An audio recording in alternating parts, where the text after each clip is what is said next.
నాకు ఎప్పటి నుంచో కోరుకుంది మేడం. ఏంటి శోభనమా? చిచి కాదు.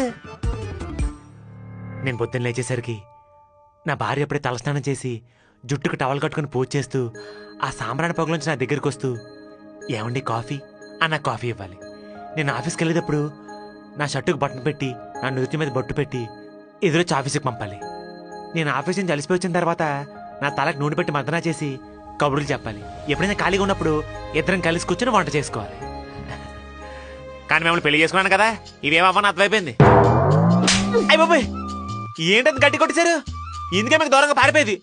సెన్స్ ఆఫ్ హ్యూమర్ బాగుంది. జోక్లేస్తూ నవ్విస్తున్నావని నేను ప్రేమించి పెళ్లి చేసుకుంటే నా మీదే జోక్లేస్తావా? ఇంకోసారి నా మీద గానీ పంచలేసావంటే డిప్ప పగిలిపోద్ది. సరే మేడం, నోరు కంట్రోల్లో పెట్టుకుంటాను.